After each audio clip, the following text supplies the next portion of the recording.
214 Gaming Podcast is for mature audiences only. Opinions expressed are our own and do not represent any Department of Defense or U.S. government entities as a whole. This podcast is for entertainment purposes only. Viewer and listener discretion is advised.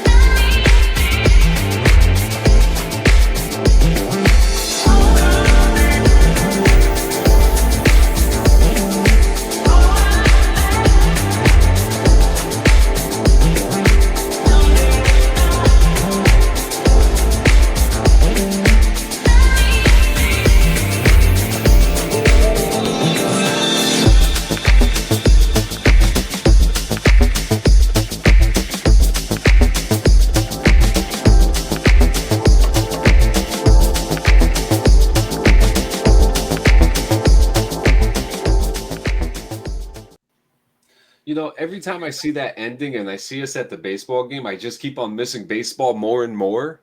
It's coming back, dude. It's coming back. Don't worry. February 26th, baby. It's coming Ladies back. and gentlemen, welcome back to church. We're here today with Jason Gassis. Hey, welcome, Jason. Welcome. We appreciate Thank you being you, guys. here. We appreciate you being here. Thank you very much for coming and hanging out with us, dude, on a beautiful Sunday morning, right? Oh yeah.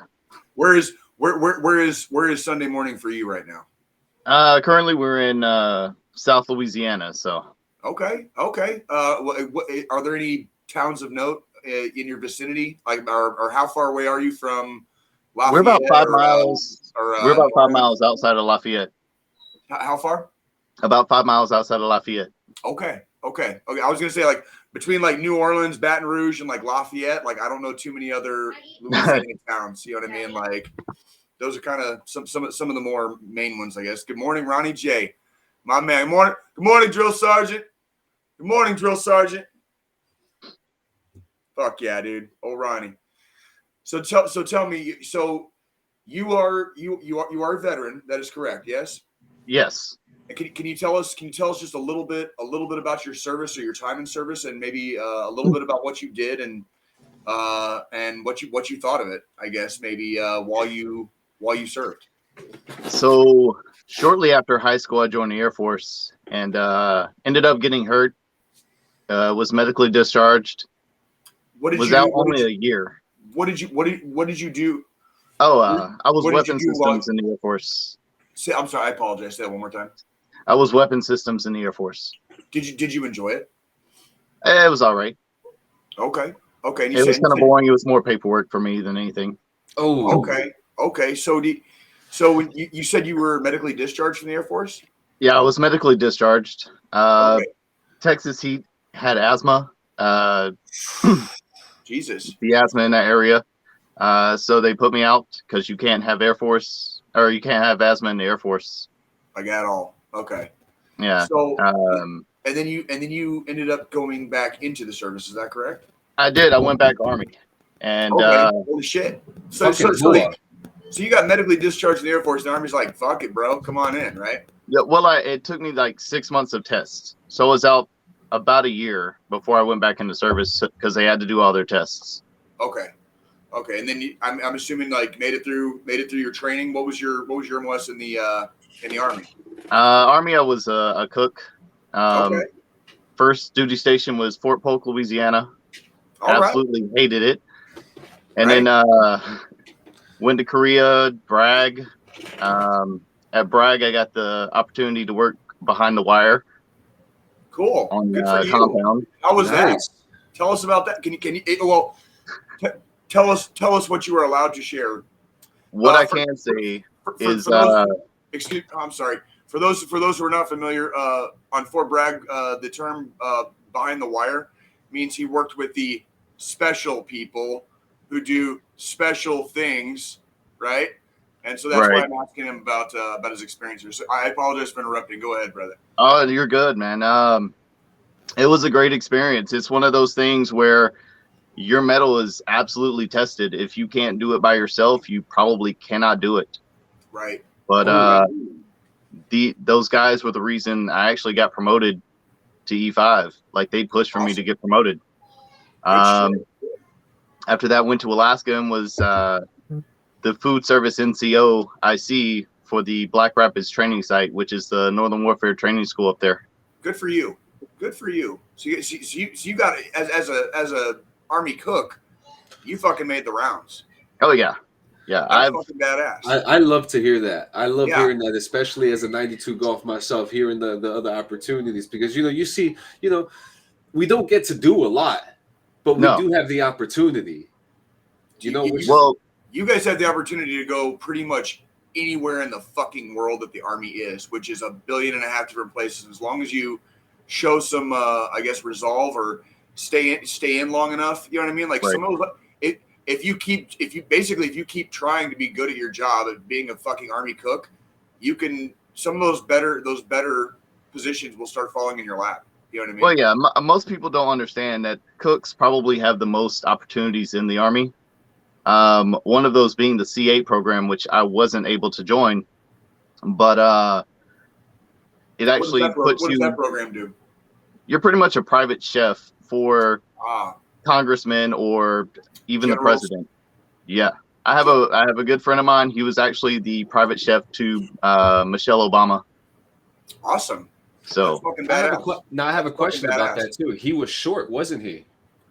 Good morning, Dylan Mason. Shorter than me, yeah. yeah. Because I remember, because I'm 5'9", and I remember during the training they said that that's the CA program is probably one of the best opportunities that you can get. You get a good schedule, you get a full stomach, and you pretty much get you get to pretty much live your life in the military, but working for the top heads. And I remember them saying that to work on Air Force One as a cook, you have to be a specific height. Like you have to be 5'5" or something like that, or maybe around that height. Right. It's probably a range, but it's probably within you have to be within 2 or 3 inches of that range. Right. There are rules like that, but they're in place for a reason. You know what I mean? Same with the Tomb Sentinels, the Tomb of the Unknown Soldier guards, it's very similar with that. Like there's just specific requirements for sure. How long were you in the Army, Jason? I did 8 years in the Army. 8 years, fuck. So you made your IR time right by the skin of your teeth, right? But oh yeah, they put me out medically, and I was like, yeah, I've done my time. Either way, I'm done. Good for you, man. Good for you. And so and you live in your RV, is that correct? Right. We live in an RV. We funny story about the RV is last year. It was getting close. I mean, we were about 6 months away from being done with our lease for our apartment. Okay. Now I look at my wife and I'm like, how does living in an RV sound? I can't work and we get paid enough that we can just travel the country and see stuff. She said, yeah, we've had first RV we looked at fell underneath us. It was sold out from underneath us. And then the second RV that we looked at, the one that we're in, it was a 1989. It didn't look good on the inside, but it was one of those where we saw potential. So $9,800 for the RV, and honestly about 10 grand worth of materials put into it. And our RV is, making headlines not only with, you guys and some people in the group, but other RV sites. People are coming to us and asking us, well, how do we do this, and this? Badass. That's fucking badass. And I'm assuming you're able to live on a little bit more of a constructive budget, let's say. Oh yeah. Just by virtue of living in the RV itself. Right. So is it? I'm assuming, or I should say, I have to assume it's just you and your wife, right? Well, it's me, my wife, and my 2 younger stepsons. Okay. Nice. How young are they? Jesus Christ. 10 and 8. Are they? What is their elementary education like then? As you guys move from place to place. We kind of got screwed over when we moved into the RV by a online school. Okay. And unfortunately, we're pretty much stationary right now where we are until school's over because we have them in the same public school that my nephew's in. that was like the first. I've got 2 kids very close in age to yours, and like that was the first. I was like, do they have kids? Because if they have kids, like what's school like? So what are you going? So what's is the idea that you're going to do online, and start traveling the country and do education for them online? Is that? Well, we're looking at homeschooling, because honestly, I hate the way that the American public school system works. Okay. The kids aren't taught what they need to know, and what they don't need to know is pushed even more. So, okay. I used to be a substitute teacher, so I'm gonna kind of take that in my own hands and make sure that the kids are taken care of with what they need to know. Okay.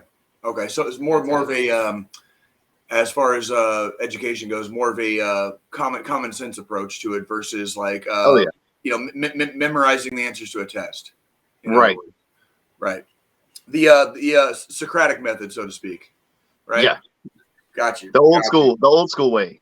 That's believe it or not, my last duty assignment in the Army, I just ETS last year. My last duty assignment, I was an instructor at the NCO Academy, but they have moved their model of teaching at the NCO Academy, and all the NCO academies across the board. I believe now they have shifted to the Socratic method of teaching, where you're not necessarily teaching as much as you are drawing knowledge from the class and filling in the remainder of the cup when they don't know, basically. Right. If that makes sense. So I don't know. I think there's definitely something to that. I've been looking at going back to college now that I'm out of the Army, and I would like to be like a high school fucking English teacher. Like I wouldn't mind doing that for the rest of my life. Right. But like you said, like the constrictiveness that they put on some of the teachers in this country, and basically like there's no room to wiggle. There's no anything. It's just you're basically teaching the curriculum, and the curriculum is oftentimes like as you way more eloquently than I would ever put is bullshit. The curriculum is bullshit. They're being taught stuff they don't need to know, and sorry, I'm ranting. So you live in a van down by the river now. And, and you got to wait till school's out. So where's the first place you guys are going to? Where's the first place you guys are going to try to head towards once the a lot of movement officially begins? So I promised my wife the first place we would end up going is Carlsbad, New Mexico. Yes, I've been there. It's fucking that's a very cool place to go, man. Why Carlsbad? I have to ask, why Carlsbad? She wants to go. It's something that's kind of close to her because of her upbringing with her grandparents. So awesome.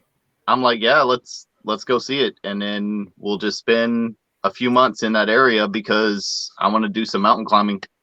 Badass. That is fucking badass. One thing I didn't mention about that is I'm one of the few cooks that was Arctic and mountain certified. Oh, so my man. I don't even have that shit, dude. Like, my man. Like, good for you, dude. So, like, you weren't just a cook. You were a badass cook. I was one that I saw it. I went for it. Only thing I didn't do was airborne, and kind of disappointed me on that one.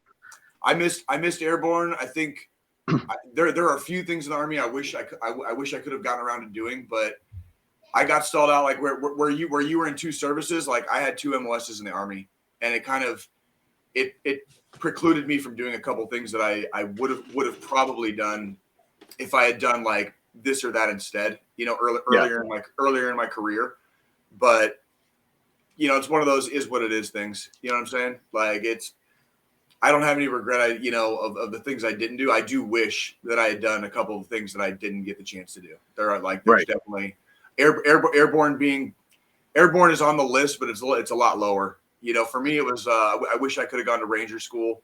I wanted to go to Ranger School for a long time. It just the timelines never worked out, or I was fucking deployed. Whatever. Like it was just one of those. I never made it to Ranger School. You know what I mean? Like I would have liked to have at least tried. You know what I mean?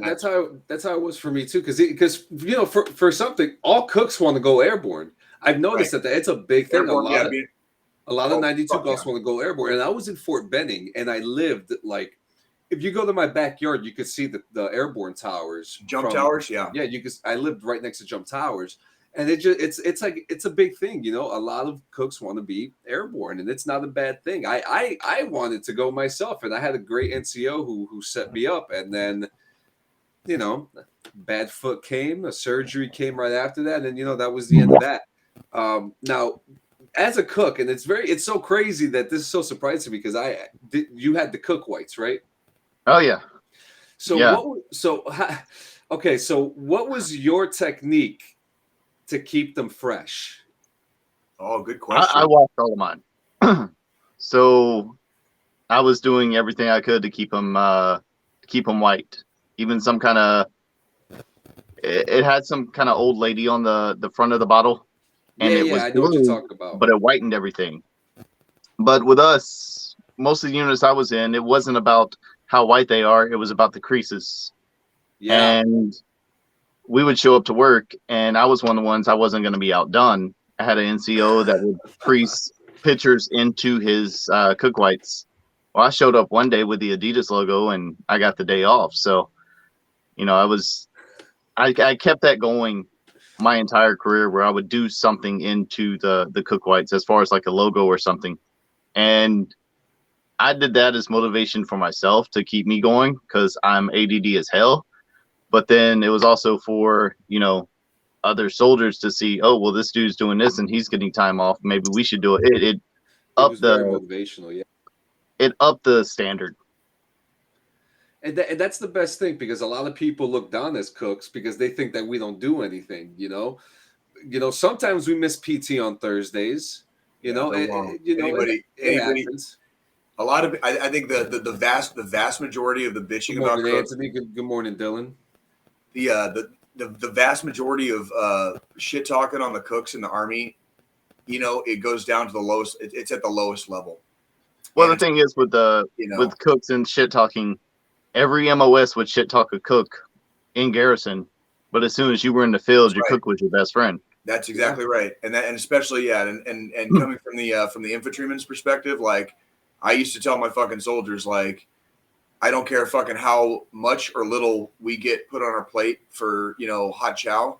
We're getting, like, the fact that we're getting hot chow, like, fucking say thank you to every single fucking cook out there.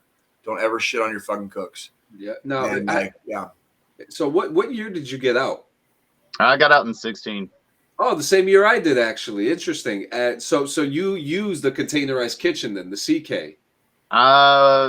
Yeah, we had the big old trailer one that you had to. That was my favorite. That was my baby. I was in COIC of my unit in Alaska, pretty much because my NCO had checked out at that point. And I was actually training the next generation that was coming in on how to use stuff, which I loved. That was me. I loved to make sure my knowledge was passed on. But the CK does not work well when going down a hill during a blizzard in Alaska. No shit. You don't say that story. What's fucked up is my driver. He was like, "No, I'm not driving in the blizzard. Like, we're up a mountain. I want to go home, dude." I didn't have a Kevlar. I didn't have my license technically in Alaska. Oh boy. My military license, because my units had fucked up. So, doing the military thing, I said, "Fuck it. Get out of the way. I'll drive. I don't think anyone's going to pull us over to ask where my military license is. Let's go." Right. But yeah, the CK, that was my thing. I love that thing. It's a beautiful piece of machinery, right? Oh yeah, and in the winter, that thing will keep you warm. Good morning. Yeah, one thing that was what I love. Well, we had an incident went out because, you know, as a cook, you know, in the field, you're either going to have the worst time of your life or the best time of your life. And probably one of the more interesting things about the field as a cook is some of the juices that you make. And we actually had an incident where I had an incident where the powder, the grape juice powder, it gave me an allergic reaction, and my first sergeant called me a Klingon. Oh shit. Yeah, that was one incident, and then we actually had another incident where another unit, another cook unit, actually Ranger cooks, where they fell asleep with their ovens on inside the CK overnight. and which led to you know how it is, the mass punishment. It went around, and we all had to sleep outside in the dark inside of our tents. Which, when you got the CK, you're living in luxury. But yeah, man, very, very beautiful thing. So now back back to the RV. So I'm assuming that with your family, you have a big RV. So we have a 37-foot RV, Nice. but it's not the kind of RV that most people think when they think, Class A. Because most people, when they're thinking Class A, they're thinking the slides that come out the side, so it gives you more space. Right.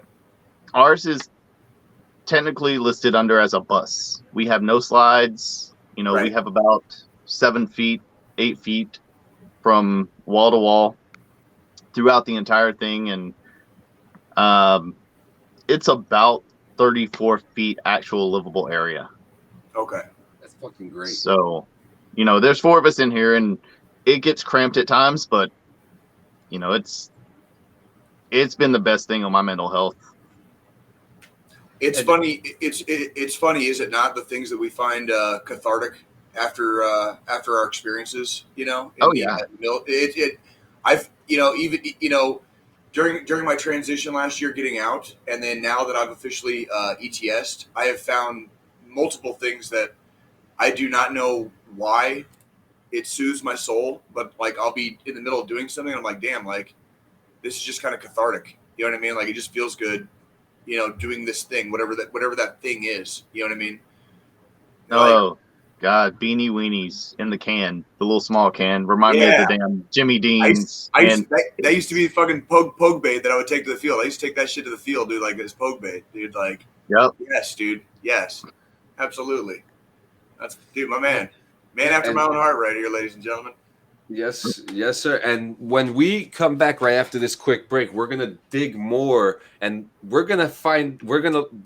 learned recently that the amplifier, the PV amplifier that was in his setup is actually his PC. So when we come back after this, we're gonna dig deep into that plus more.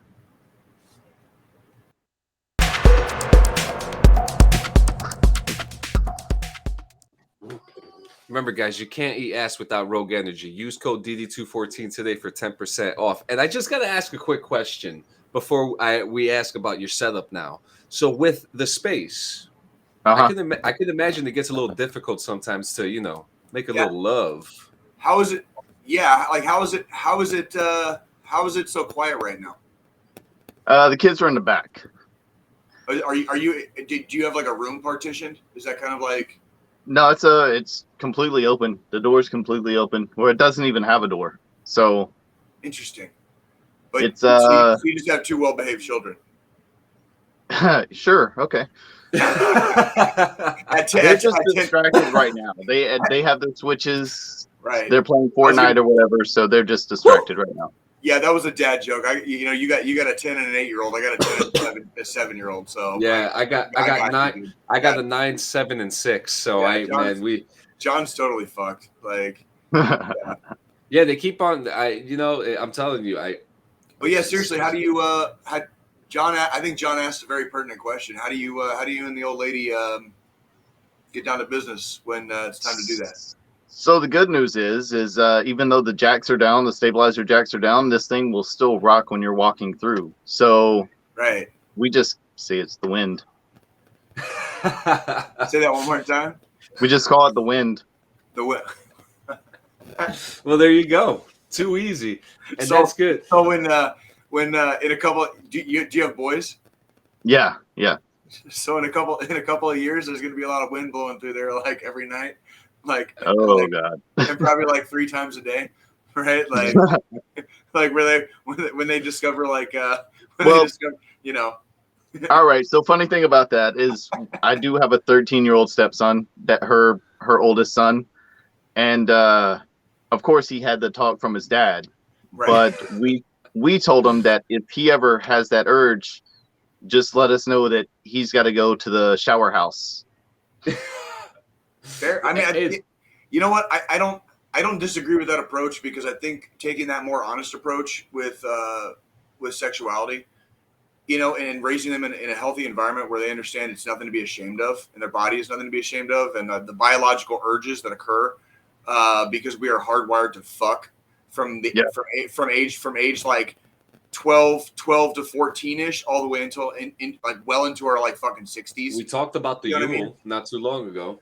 Like it is, we are human beings, but at the end of the day, when you get down to brass tacks, we're fucking animals, dude.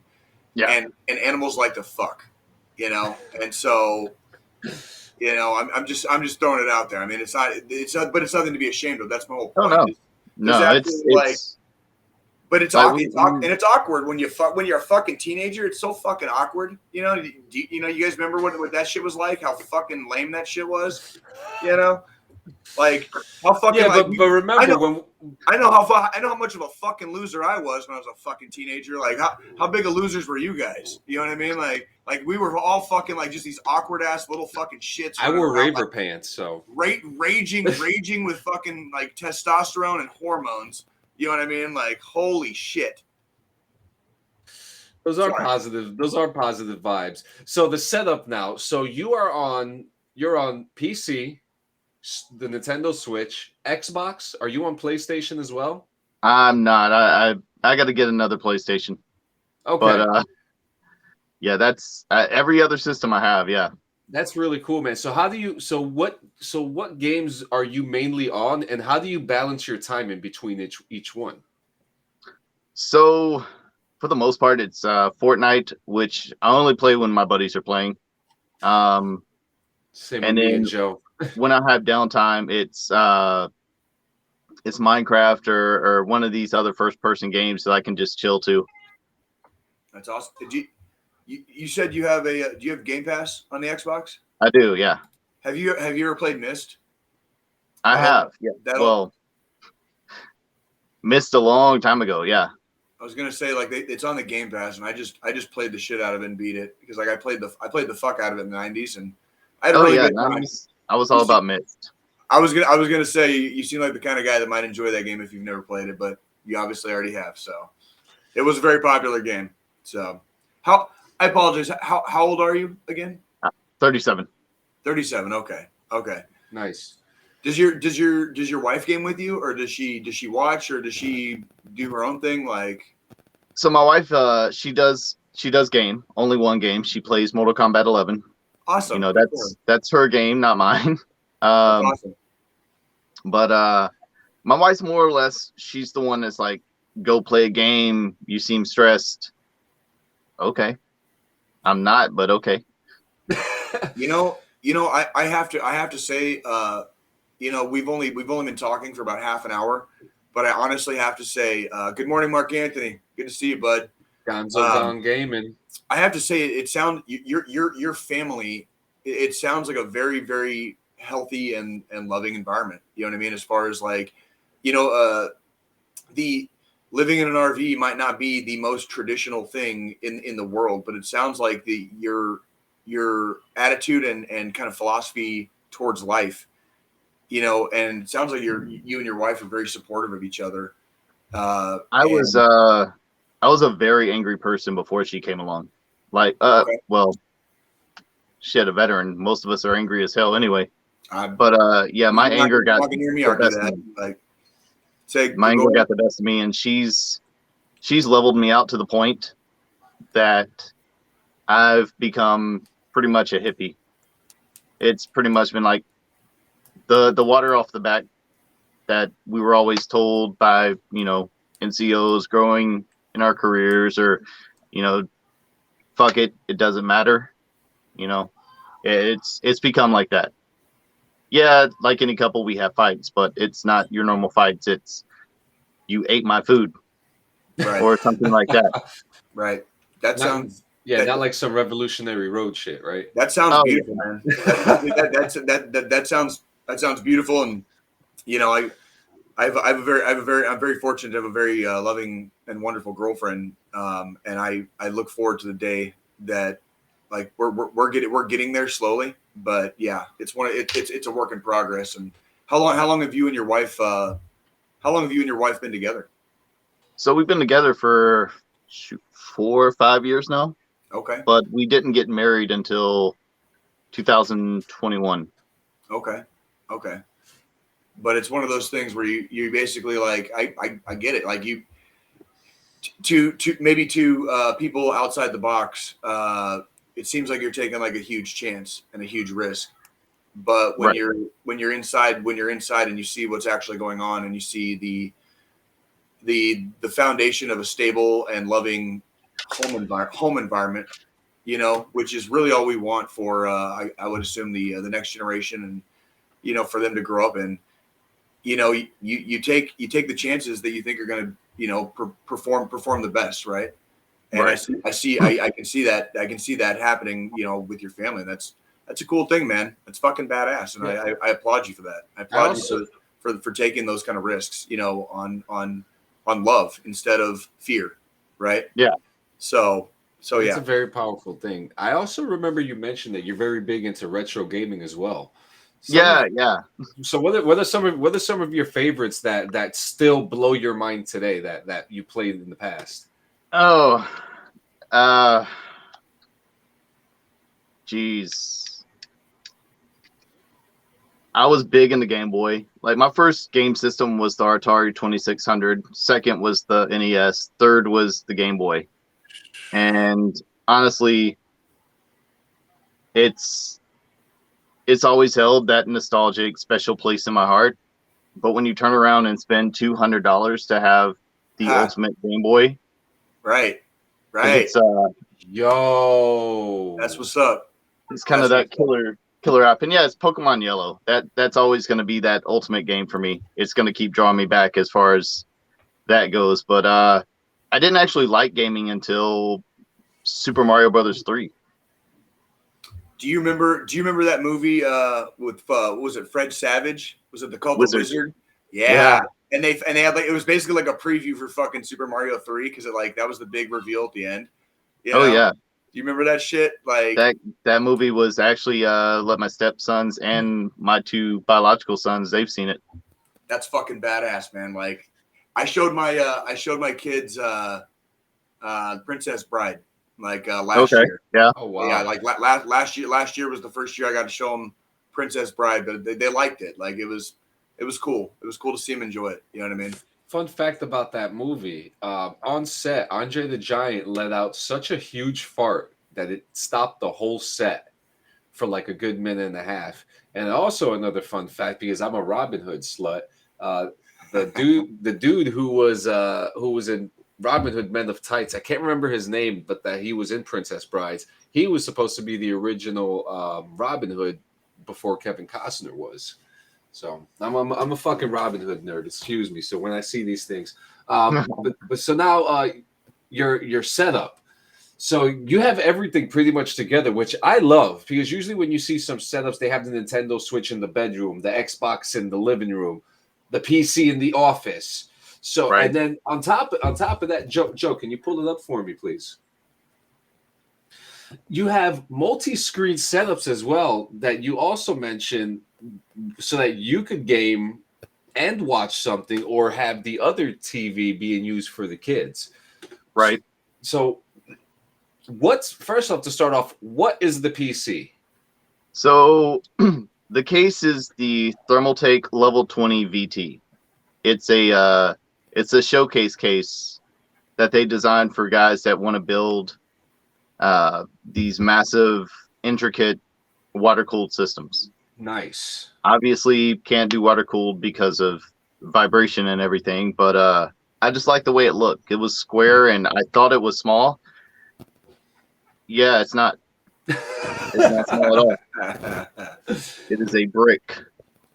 How far back does it go? Jesus Christ. That's a good question. It's about twice as deep as it is wide. Oh. So I'd say about 2 inches. If you look at the width and you look at a micro ITX board, it's about 2 inches wider than a micro ATX board. And you're sitting basically where that picture was taken. Yeah. Correct? Okay, right. That's like okay, yeah. So okay, that's dude. You have for living in a van down by the river. You have a hell of a fucking setup, my man. Like seriously, like that is some fucking goddamn innovative shit right there. That's a very innovative way and excellent use of space, my man. So I have to say, it really it's so cool because you have access to everything. You know, yeah. because especially now with the Nintendo Switch having the N64 service, now you have access to N64 games, but you still have the PC in case you wanted to emulate them. So you got the best of both worlds. You have the Xbox in case you wanted to play some Bethesda games or something or another. You know, it's dude, it's incredible. It's incredible how you've managed to be able to have all that and to pretty much consequent your time to enjoy yourself. You know. Well, we were talking about my wife being supportive and everything. The only reason the PC was built was because of my wife, and then I was actually giving my old pre-built to her niece. Well, I couldn't finish up the build until I found a new graphics card. My wife goes on Amazon and finds a Asus Dual 3060, and she's like, "Okay, get this one." $700 above retail, and she's just like, "Get this one. We have the cash for it. Fuck it." And you got it, and it's there. Oh yeah. Sometimes you got to pull the fucking trigger, man. Yeah, that's really what that trigger hurt like hell, though. Oh yeah. I mean, it's what's that old expression like? You know, it sometimes you got to spend money to make money. You know what I mean? And that's kind of like whether that money is literal or figurative. You know, and for something that maybe you need in life. You know what I mean? Like not much different than I see a lot of dudes out there building like their own like little like private home gyms. You know, like a couple of weights at a time. You know, like. Eventually they get the bench, eventually they get a squat rack, like whatever, but what is that? What kind of dividends does that pay when you don't have to travel to and from like an actual gym and you can just do it in your house, So yeah. Hey Joe, I got you, homie, dude. That's only because fucking my ass looks fucking fat, bro. I deadlift like a motherfucker, bitch. All right, I rock. I gotta say, I am impressed with his work today. He has not found a way to get fired today. I can't believe it. So far, but like, I mean, so far, dude, my ass is so badass, dude. Like, I got that apple bottom, bro. Like, I got that apple bottom. Like, that's what I got. Okay. I actually have a friend. Don't get mad at me because I'm 40 fucking years old and my ass fucking looks better in fucking jeans than you. You're fucking right. Men and women like that ass, dude. All right, so fuck off. All right. Oh, there goes Daddy Sergeant J again. That. There goes Daddy Sergeant J again. That's his persona when he gets a little trigger happy. Daddy Sergeant. Let me smash. Oh, he's just hitting the buttons today. I love it.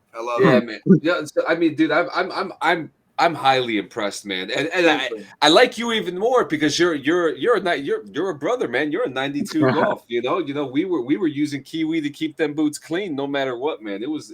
Oh yeah. It was treacherous, you know. So this is cool, man. So what's in the future? Are you going to be getting a bigger RV? Are you going to be doing? I was going to ask what's after Carlsbad. That's exactly where I was going. Like, what? So you guys, the desert is calling. Okay, so you're going to take a Jim Morrison ride, on the Storm, out to fucking New Mexico. You spend a couple months out there. You've got the schooling for the kids covered. After a few months in New Mexico, where are we going after that? Or what's maybe like the next potential hotspot? So our literal plan for our travels is we bought a map of the U.S. for the side of the RV that we fill out with the stickers that you see most of these older people with. I say older people because we are pretty much the younger, family that lives in an RV from what we've seen where we are. Oh, you will be. It's one of those, we want the kids to have the same opportunities or more opportunities than me or my wife had. Like my wife got to travel. Her grandfather was former U.S. Army back when the Army was something to be feared. Not saying it's not, but that's a different generation. And she got to see all these places. She got to see places I didn't get to see. I got to see places she didn't get to see. So it's all about the kids seeing places neither of us have seen. We want them to have more opportunities than we did. So, yeah, Carlsbad is a definite up first. But after that, we want these kids to be able to look at the side of the RV with that map and be like, oh, we saw all these states. We went all these places. I have to freaking interject, man, because I'm telling you, man, like that freaking I've done the exact same thing with my daughters, and we've been to places that I've never been because I was at Fort Carson for 7 years, but because of the proximity out west, living in Colorado, we were very close to like multiple. My kids have been to fucking Old Faithful in Yellowstone. We went to fucking Mount Rushmore.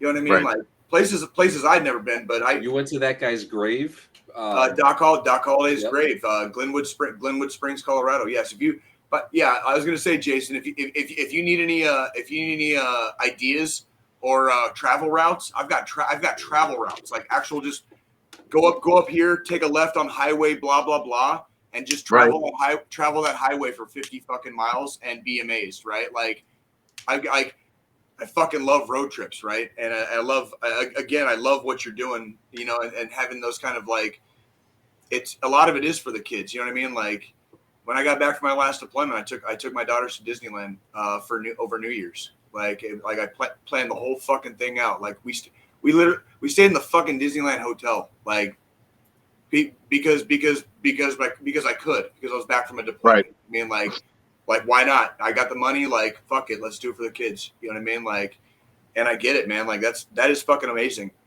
And I have another thing is, go ahead, please. These kids are big into gaming. Like, I love them to death, even though I look at the stats. What do they play? Mostly Fortnite. But the 10-year-old, I looked at his stats the other day, and he has 199 solo wins out of 340 games. Holy shit! How many games? 340 total. And he's won how many? 199. What the fuck? So he's good. He's good. So, another thing I want to show them is taking them to where the studios are that I know of in the US. Showing them where Epic is, showing them where fuck yeah, bro. All these places. Taking them to the Dallas Star, which is the esport arena up in Dallas. Yep. Dude, letting them see all these things. That'd be badass. It was just big in the news a couple days ago too. The Dallas Star just made big news the other day where they were just going to start implementing way more esports competitions in that location. So, and you're in Louisiana now. You're gonna have to travel through Texas to get to fucking New Mexico anyway. So I mean, what's funny is we lived in Texas. We lived in Texas before we moved over here to Louisiana. So interesting. They got expensive though. Well, I'll tell you. Well, oh, dude, like, don't get me started on fucking Colorado, dude. Like, holy shit. Like, but we lived in feel your pain on that. We lived in College Station. We lived in Texas A&M's backyard.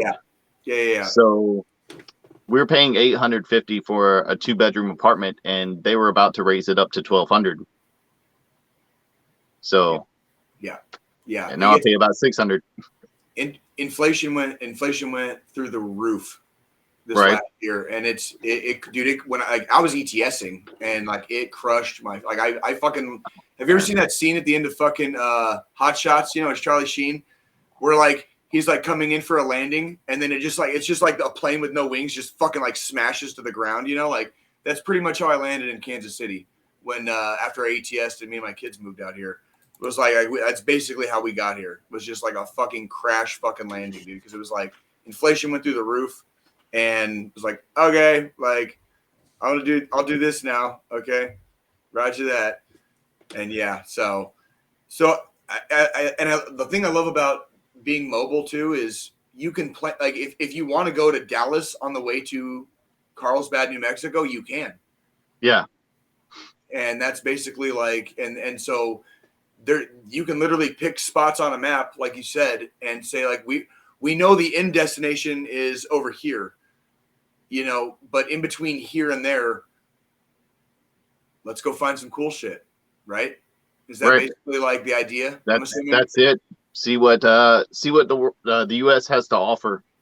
That's not on the normal beaten path. Fuck yeah, dude! Like, I can dig it.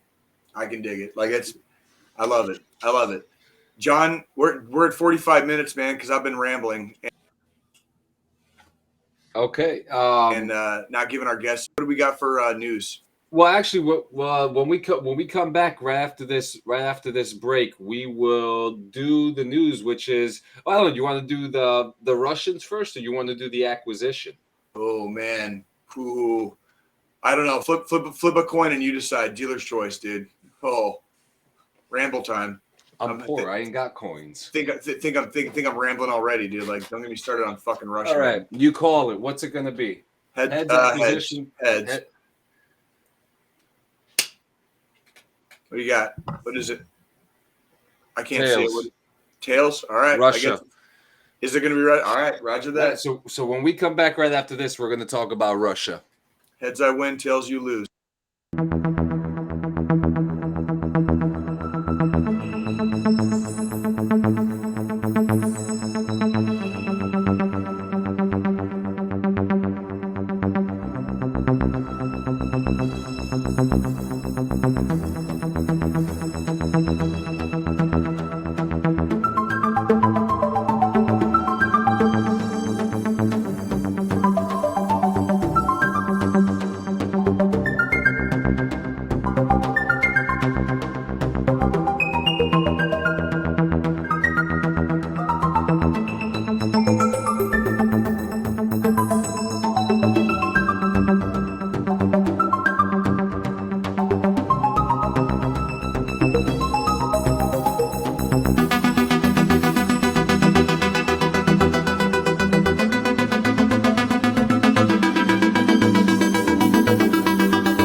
So Jay, this is your story, man. So break us down with what's going on this week in Russia. Well, basically, Russia has made some moves. They've massed troops on the border of Ukraine. That part of it has been going on for the last several weeks, I guess. The latest developments are that if you were with us last week, we very casually mentioned that basically stuff was happening in Ukraine, and Russia was kind of making these moves that they might do something, right? And so U.S. intelligence had it that, they were looking to possibly like do like a false flag operation like within 1 month. Well, that was last week.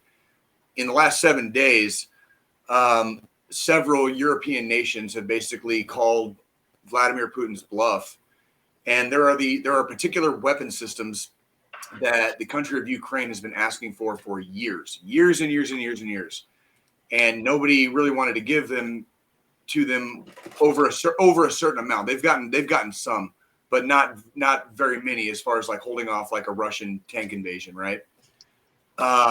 This last week, several European nations called Vladimir Putin's bluff and basically just threw all of these weapons at Ukraine and said, "Here you go.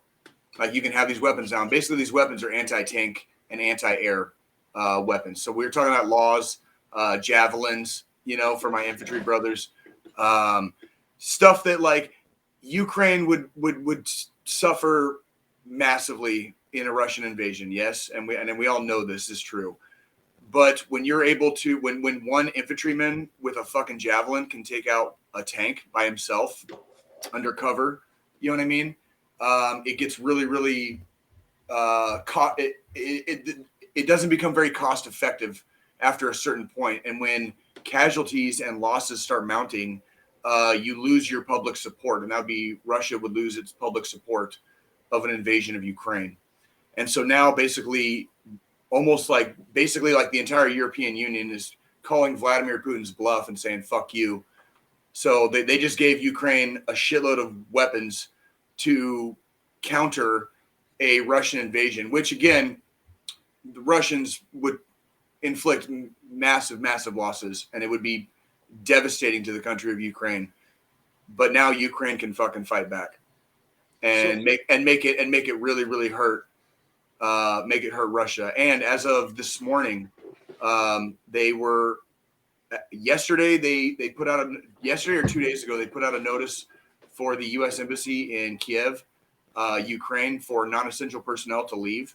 As of this morning, they're saying that the U.S. Embassy is trying to get all personnel out by no later than Monday morning. Bing bang. So it might be going down. Like Putin is a fucking piece of shit. And fuck you, Vladimir Putin, for fucking up the country of Russia like the way you have, dude. Like, you fucked it up, man. And so are we going to see a Georgia 2.0? I don't know, dude. And that's the thing is, like, the world has placated Russia for so long that Russia has not been like in a real shooting war in a long time. Like they invaded Afghanistan in the late 70s. They had their Vietnam, like their version of Vietnam and Afghanistan. Yeah, we all know what happened. What happened after that. Everything after Afghanistan and the collapse of the Soviet Union has been very isolated, very region-centric conflicts that Russia has been involved in. They have not gotten into an actual shooting war with another country legitimately since they were in Afghanistan, and that was when the fucking Soviet Union still existed. So what they've done since then is they've kind of gobbled up small. I say small amounts of territory. I don't want to offend anybody when I use terms like this. By the way, I understand that Russia absolutely took territory that did not belong to them. And then there's conflicts like Chechnya and stuff like that. That, like, when we talk about global geopolitics here on this show, don't go to Jay and expect me to be the Don Juan of this shit. Okay. I just know what I read, and I'm not always as up to date as I need to be. Point being, Russia has not been like in a real shooting war, and the world has placated them by keeping them out of real shooting wars with other countries for a long time, basically since the collapse of the Soviet Union. If Russia invades Ukraine anytime in the next fucking 48 hours, the whole world is going to be on fucking high alert, because several countries in Europe have said they will fucking support Ukraine. And several of those countries are in a European alliance, but they also happen to be members of NATO. So if NATO gets into a shooting war with fucking Russia in any regard, we're involved. So here's a question. Like, what would those Jay do? Those are the stakes, basically. Those are the stakes right now. The world is daring fucking Vladimir Putin to blink. Now what would Jay do? If you were the president of the United States, what would Jay do? Well, this is an extremely precarious situation. You're talking about Russia, and part of the reason that Russia and the entire world has tried to keep Russia out of shooting wars for the last like 3 decades is because they have fucking nuclear weapons, right? Okay. So you're the president of the United States, and we're talking about Russia that has, nuclear weapons and a big red button that can fucking end society as we know it, just like we do. And they're getting ready to start gobbling up territory. They've already started in little increments gobbling up territory in the last fucking decade. Yeah. So as the president, what do you do? I mean, like, the world is like, they've gotten so sick of fucking Putin's shit. The world is daring Putin to blink right now. And Putin's never really blinked up to this point. And so now the world is saying, like, all right, motherfucker, do it. Like, do it. Like, if you're gonna put your gun, if you're gonna put in someone's face, you better pull the trigger. Dude, the world's off of fucking Putin's bullshit, man. The world's off of it, man. It's like we're getting ready to break up. It's like when you're in a fucking toxic relationship with that shitty ass fucking like girlfriend or boyfriend. You know what I mean? It's like fucking, nah, man, I'm fucking done. Like, no, you know what this is like. Today is the day. I'm leaving. Go get that fucking hoodie that I gave you fucking 6 months ago because I want that shit back, right? Like, that's my fucking hoodie. I'm fucking leaving, dude. You know who Russia is? Russia is the friend that everyone wants to believe in. Out of all the friends in the United Nations, he's the friend that everyone wants to believe in, but he keeps on doing stupid shit. And they're just like, come on, man. Why you keep on doing this shit for? Stop it. That's what I'm saying. You are fake news. And it's really, it is always a fucking hoodie. This is probably the first time in a long time. This is not the first time that the world has called Russia's bluff, or the U.S.'s, or whoever. It doesn't matter who. It doesn't matter what. This is not the first time in history Russia's bluff has been called. But this one, the stakes are excruciatingly high, like super fucking high, like as in nuclear stockpile high, right? So, like, it makes me sad. It makes me sad that I had to ETS last year. Because I would love to put a fucking star above my fucking CIB and be able to say that I fucking fought against Russia. That's all I can say. It makes me sad. I daydreamed. I used to daydream of fighting Russia or China, and I never got the chance to do it. Hey, maybe we can fucking send a few fucking thousand more people to fucking like go fucking like put a hurting on somebody. You know what I mean? Like, why not? Why the fuck not at this point? Like, climate change, all this shit's coming, dude. Like, a lot of shit's about to change in the next decade, and if we don't call fucking dumbasses like fucking Putin out, like now, like nobody's gonna have a fucking chance later anyways. So fucking, we might as well fucking knuckle up and get a little bloody fucking get a little bloody now so we fucking save a lot more blood fucking later because there's some hard times coming. There's some hard times coming either way. Either way. I apologize for going down a fucking very dark road. Let's fucking lighten the fucking mood. Well, that's why we give you these moments, Jay. That's why we give you these moments. And what's up, I Joe? I don't like being negative, man. I don't like, but that is what's happening in our world. If you didn't have a piece of negativity in you, I don't think I could trust you, Jay. It's very heavy, and I understand it's Sunday morning, but see, in this church, we don't fucking bullshit. We'll just give it to you straight, and fucking. Whatever we say on here that's opinion based is definitely opinion based, but when we spit facts, we're spitting facts. Yep. So I'm not here to bullshit anybody. You know, it's heavy shit, and I don't like being negative, but it is fucking heavy shit. Like, it's very heavy, and I think fucking Jason's smart because he's fucking mobile right now. I wouldn't mind being in a fucking RV with my fucking family if fucking bombs start fucking falling. You know what I'm saying? Like, that's all I'm saying. That's all I'm saying. Yeah, and a big shout out to Joe Squillini. Thank you for coming. Thank you for hanging out, man. Squillini sounds like a pasta that I would eat with a Joe fried chicken. Hey, give me that. Give me that Squillini. Let me get give me that Squillini. I want the Squillini dish. Let me get a 14-incher right there. I like that. That looks good. It's a spicy meatball. It's a spicy meatball. All right, so we have probably one of the biggest news probably of the year. And it happened just 18 days after the year started. We're all gamers here. We all play Xbox, and this probably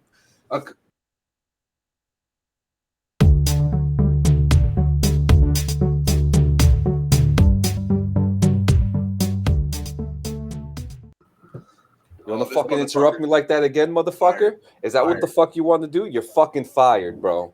You're fucking fired. In the middle of a fucking sentence while the king is fucking speaking. So fucking fired, dude. Oh my god, dude. You're so fucking fired, dude. Joe, you suck. You're the worst producer fucking ever, dude. Shit. You suck. You fucking suck. Oh shit! And Dylan Mason says the whole Fortnite squad's watching now. Holy shit! That's fucking hilarious. Hey, I gotta say, man. Before we get into his acquisition news, I've been playing Fortnite with Joe, and I don't know what it is, but there's a 90% win rate when I play with Joe. It's quite interesting that there's a 90. You said it's Fortnite. On Fortnite, we're out there. We're taking. All right. I'll fuck. Is it on fucking Xbox? It's free, my friend. It's free. Fucking damn it. God fuck. Well, you know what? Nikki got me into PUBG this week, so it's fucking. It's happening. Joe. It's happening. Joe. It's happening. What you played? We played what? 2 games and you won. I think you won like what, 5 straight games? When we first started playing, I think we played like 7 games. We lost 2 of them. Yeah. We had the crown for like 5 consecutive games. We were the crown dudes. And then after that, everything changed because the matchmaking started catching up to us. So then we started kind of underperforming here or there. But once you get the hang of like, oh, and we're getting into a little more meta here. So then we started adjusting fire and being a little more tactical with our shit and sticking to our team instead of being like, a duo and another duo off somewhere else. Sometimes it's handy to split up, but it's better to stick with your team too. I don't know. I haven't played a first person shooter since Modern Warfare. And that was over a year and a half ago. This is third person. You're right. Yeah. I still haven't played a shooter like that since a year and a half ago or more. Yeah. Well, to come back into it, I was like, holy shit. But yeah. No, but yeah. So let's. Joe Squini's he's right though. They fucked up giving him old school Modern Warfare guys red dots. He's right. He's absolutely right because I look for that weapon all the time and I get like banger kills. So into the acquisition. So just a short time ago, Microsoft bought ZeniMax, which is Bethesda. You got Doom, Fallout, Starfield. And we were all so excited. I was excited. Jay was excited because he gets to play fucking Doom like he's 9 years old again. I'm sure. I love fucking going into hell and jerking off on demons' faces, dude. Like, and just be like, I own you, bitch. Like, I ain't fucking scared of you. There you go. But that moment when you walk out and that fucking goddamn giant building-sized demon is just like walking, and like the whole time, like the level's been shaking. This is like the very beginning of the game, and the whole level, like the ground shakes every once in a while. And when you walk out and you see what's been shaking the ground, it's like a building-sized demon. I exploded, dude. I was like Randy on fucking South Park. You know what I mean? Like, I'm sorry. Sorry. Go ahead. You're good. So the week prior to this acquisition, Take-Two bought Zynga, $12 million. But now Microsoft has acquired Activision, Blizzard, and Kyng for $68 billion. $68 billion fucking dollars. And someone prove me wrong, but I believe this is the biggest acquisition in gaming history right now. It is. It is. It absolutely is. Yeah. So, so many questions come from this, but I have some answers for you. They have not said games are coming exclusive. But Microsoft has a working relationship with Sony right now to make sure that Call of Duty still comes to PlayStation. Of course. On top of that, Candy Crush is now owned by Microsoft. StarCraft is now owned by Microsoft. The list goes on. So I'm going to ask you guys, what as gamers, Jay, this is the gamer side. I want Jason to definitely go first on this because I've already talked like entirely too much this episode. But does this excite you? Does it depress you? Go ahead, Jason.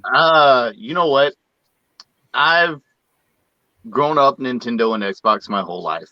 I've had PlayStation here and there for exclusives, but I see this as a win for all 3 companies. I see it as a win for the pockets of Xbox or Microsoft. I see it as a win because Xbox has always had or held hands with Nintendo. But I see it as a win, not so much for PlayStation, but for gamers. Because think about it this way. You look at Call of Duty for the past 4 or 5 years. You look at all these other games that were owned by Activision and Blizzard. There haven't been many changes. Then you look at the past year or two with all the BS that's going on with Activision and Blizzard, all the complaints and the sexual harassment and all that's come out. Somebody had to do it. And Microsoft stood up and said, fuck it, we got the money, let's do it. But I do believe that they're going to pump money into it to revitalize, hopefully, a dying genre that Call of Duty had. Call of Duty definitely. And I'm gonna hang on to that note. So when you're done, Jay, I got something to say about the CEO and the sexual harassment case. Go ahead. Go ahead. Like while you're on the thought, go ahead. I mean, are you sure? Because I don't want to take away your thought. No. Spit it out while you got it, man. So go ahead. So CEO, what's his name again? Kostic or Kosidik? He's got like a funny name. I can't fucking see it there. Oh, what the fuck? Bobby Kotick. So it's being said that he will be staying with Activision. Now, he is part of the major lawsuit, like he just mentioned, with the sexual harassment that was going on. We covered a couple months ago, too, that there was even a suicide at a holiday party. Jesus. Yes, and we spoke about this, and we treaded very carefully with this because it was a very insane story that came out, and there was frat boy mentality going on. My theory on all of this is that one, they're going to fire Kosick right after Q3. It's been very well known that he does not want to, that they don't want him a part of this team, especially with the fact that Microsoft has a long-standing relationship with their employees as having a good work environment. I have a big theory here that Microsoft came in here to save the fucking day and hopefully bring this new work environment to Activision, Blizzard, and Kyng. And right over here, Joe Squilini says that, I mean, it's funny how right after Sony released God of War on PC, Microsoft makes this play. It's pretty true.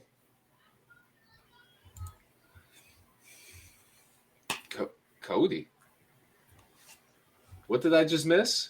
Nothing. Cody fucking moved, and Joe notices everything because he's all the fucking cats. So yeah, dog, yeah. like Jason mentioned, these things are still a major cloud on Activision right now. So is Microsoft going to be here and save the day, or with Bobby still on the mound, are we still going to have these issues arising? Oh, he's smiling. I don't know where to start with this shit, man. This is like, I understand why some of these motherfucking corporations like see the need to gobble up other corporations and fucking just, it's the Disneyfication of like everything. I say Disneyfication. That's like Disneyfication.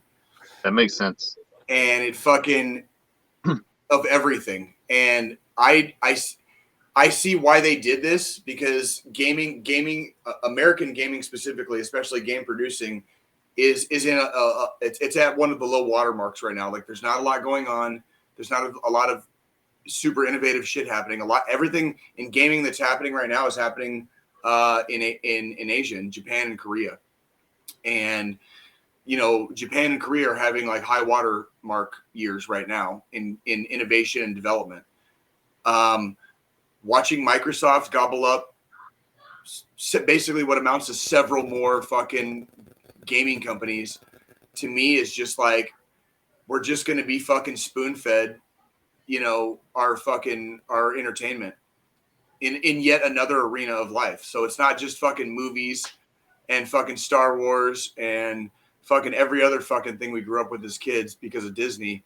It's also going to be when we fucking pick up a fucking handheld device and just want to fucking escape reality for a couple of hours in a very healthy and productive manner, being video gaming. I call bullshit, and I understand why they do it, but the mighty dollar can suck my fucking dick, dude. Like, I don't need, like, I know, let me tell you guys what I don't know. I don't know of a single fucking person, at least in my lifetime yet, that I've known that fucking took anything with them when they died. So if money is that fucking important to some people in this world, I guess fucking go for it. But don't be surprised when fucking people get pissed off and tell you, like the world told fucking Vladimir Putin fucking this week, to blink. Eventually the gaming community is gonna fucking tell the developers, the producers, these fucking multinational corporate cocksucking conglomerates, suckers of Satan's cock. Fucking, we're done with your bullshit. Like, we're not buying your fucking product anymore. I'm not saying it's going to happen in the next few years. Like, I'm not making that claim. I bet Satan's cock tastes like shit. I'm saying eventually it's going to happen, and the gaming community is going to tell American gaming companies to blink.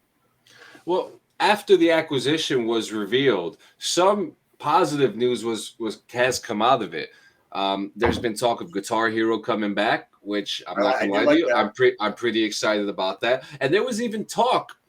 It seems like that these conversations were not meant to come out until after the acquisition. And one of the biggest talks about this is Call of Duty. We do have a Call of Duty coming out this year. We do know that. But the conversation that is happening right now with the higher ups is that they're looking to make sure that Call of Duty is not a year-to-year game anymore. I saw that, but I want to rewind just a little bit because I want to we fuck Call of Duty. We talk about it entirely too much anyways. Like, let's rewind. With all the fucking technology and the gaming devices that we have right now, can you imagine playing Guitar Hero or fucking well, look at Guitar Smith or fucking Rock Band with like your homies? They even have the one where you can like sing the karaoke and shit. You know what I mean? Like, Japan has that on the Switch. Yeah. Like, well, son of a fucking bitch. See, Japan has that, huh? Did you say the Switch being non-region? I have a Japanese account, and I'm going through. I'm like, what the fuck? They have a karaoke. That's what I'm fucking. App. They have this. They have that. See, that's $1 million fucking idea. American companies are not like dicking down hardcore. This is why they're afraid it won't sell. Exactly my point. Fuck them. Fuck what they think. Nobody's taking chances anymore. That's why we're getting 15 different flavors of fucking Star Wars soda from fucking Disney that I'm not going to watch anymore. That's why I stopped watching. I don't fucking watch.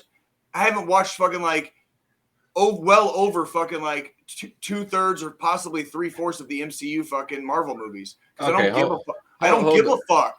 I don't give a fuck. It's like, why do we need a video game to have us play songs with our homies when we could just start a fucking band? Yeah, but but who wants to fucking do that? I just want to play. I just want to be like the karaoke. I'll be the singer. Somebody else can play the fucking little. Well, even when you're across the nation too. Exactly. Like, you can play with I can sing karaoke with my military buddies. You know what I'm saying? I think it would be fucking great. I'm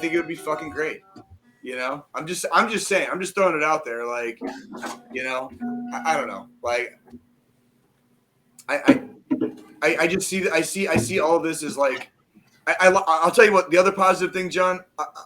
I'll end this rant on a positive note. I did see that thing you sent where Microsoft does have a working relationship with Sony. I did like seeing that. I don't see that going anywhere though. Sony, I don't see it going anywhere either. Because remember, Sony is a cocksuck of a corporation, and now Microsoft owns everything. In the gaming community, fucking Disney owns everything in entertainment. We can't forget the fact that Call of Duty has had a working relationship for Sony PlayStation for a long time. They host the esports events. They host, they are in charge of all the Call of Duty stuff. So how does that shift now? I mean, we're in crossplay. We should be having crossplay esports games anyway. E3 isn't even happening this year. Come on, man. Not confirmed, but it looks like E3 is probably. That's what I'm saying. Dude. You're hearing it here first. E3's fucking canceled. That's what I'm saying. That's what I'm saying, dude. That's exactly why I don't like the move, because these fucking corporations don't care. Well, two of your mains already pulled out. Say again. Two of your mains already pulled out of E3. You already had Nintendo pull out, and you already had Sony pull out. So correct. So why would you even? Yeah, it's that's my whole point. Is these companies don't care anymore. The bottom line is the fucking is the dollar. And they don't fucking care. So they're just gonna keep fucking shoveling shit out and see and throwing it to the wall and seeing what sticks. But in the meantime, the gaming community is just getting shoveled, their faces shoveled with shit, and it sucks. I feel like fucking Stan on that episode of South Park when he turns 10, and everything turns to shit. You know what I mean? It's like, like I hate to sound so goddamn bitter and cynical on today's episode, especially because our guest made me feel so fucking like peaceful and like blissful with like imaginary dreams of like the Nirvana, the Buddhist style like Nirvana like healing method of like fucking just like traveling and wandering the earth, man. Like that made me feel good. And Russia and fucking Microsoft make me feel bad.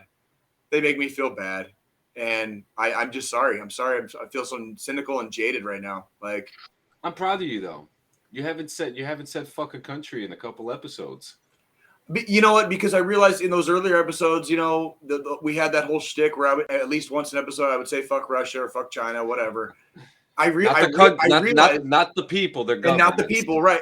And that's right. And it went from fuck Russia and fuck China to, but not the people, the governments.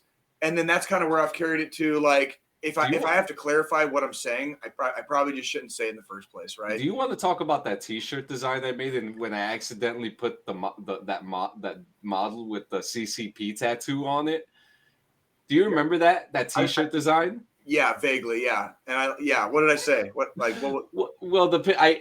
it's gone. The picture's gone, but right. the T-shirt design said DD214 for the people, not their governments.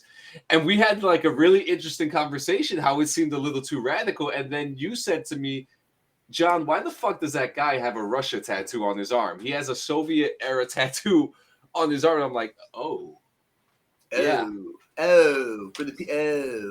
Fuck.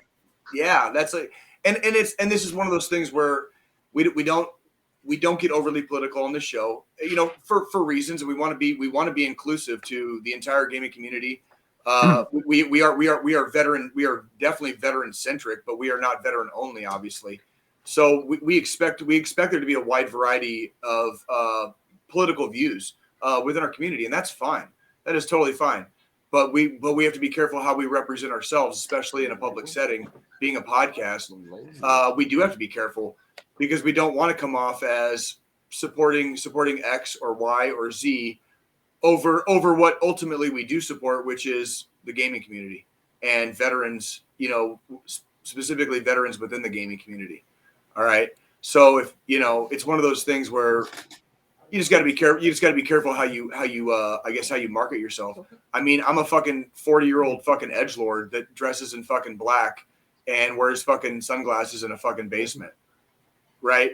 So if you care that much, obviously, about what we're saying, I guess good for you. But I also at the same time don't want to like, we don't as a community want to put ourselves out there that we, don't include people that should definitely be here with us and among us. So just saying, like, you can't take over the world by fucking excluding people. You know what I'm saying? Right. So just throwing it out there. Yeah, man. So before we get to our sponsors and affiliates, I just have a question. In the statement real quick, Jason. I want to say thank you for coming. It's really cool to have you on the show. One theme that we've had on our show is that a lot of our guests have been our friends. And I guess it's safe to say that we just made another one on our show because we learned so much about you. And especially since, you just came into our group just a couple weeks ago. Oh, yeah. And one question I have is, how did you find us? Because that's been one question, because during the time that you came in, there's been an overabundance of people that have been coming in. And all of you guys have been active. So I've been kind of curious to know, how did you find us? So I'm not going to name names, but I had a bad experience with another veteran community. Okay.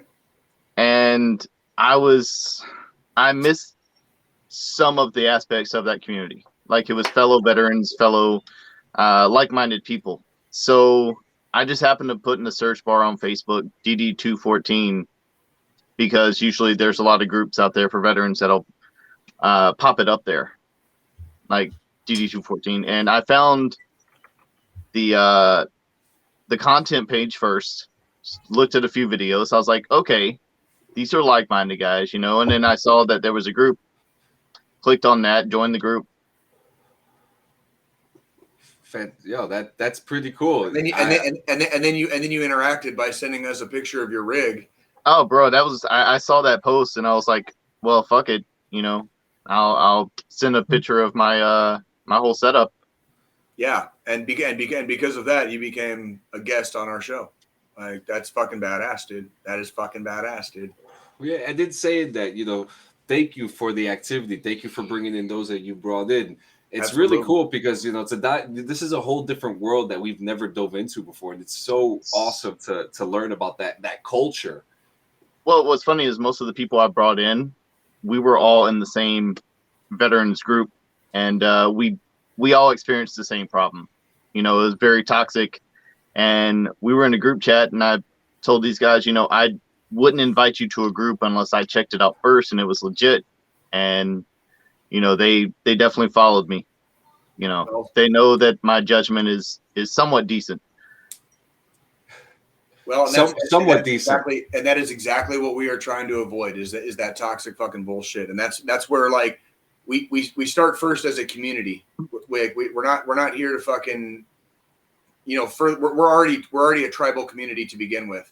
We don't need to like further divide ourselves by fucking, who we fucking voted for at the polls, whether or not we fucking own fucking 15 fucking AR fucking weapons, or whether we fucking voted libertarian fucking radical fucking left. Who the fuck cares? Like, right. The point is we're already a fucking tribe. We were a fucking tribe when we wore the uniform. We're a fucking tribe after we get out. There was a man.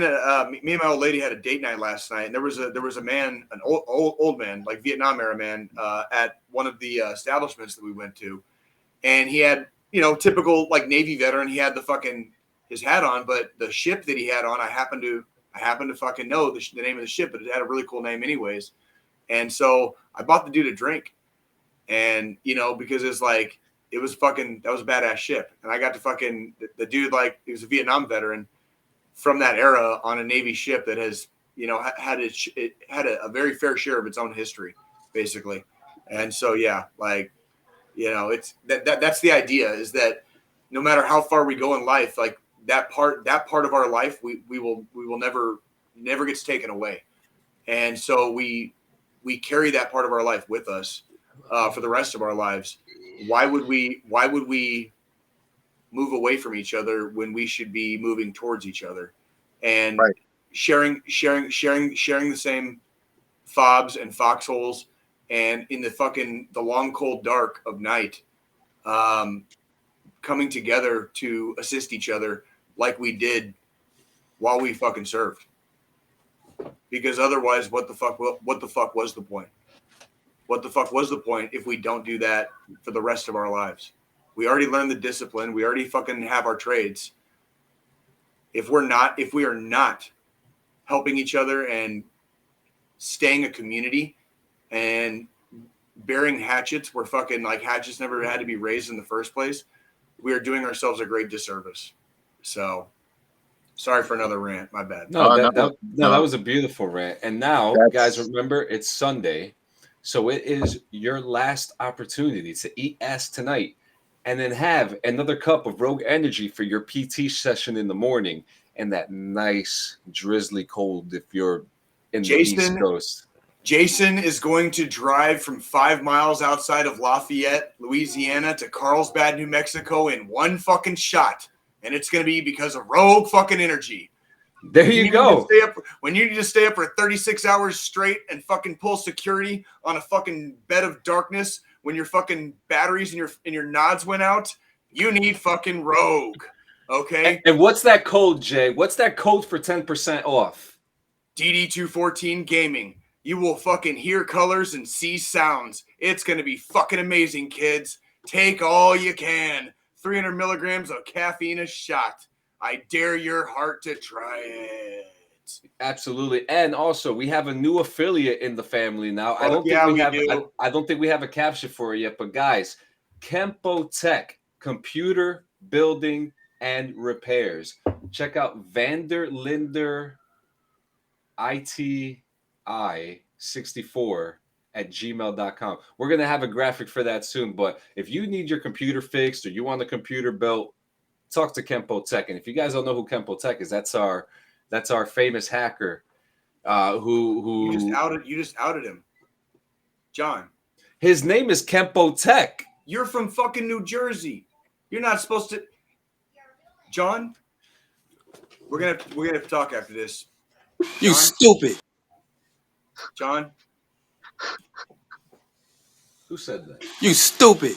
All right. Who's next? All right.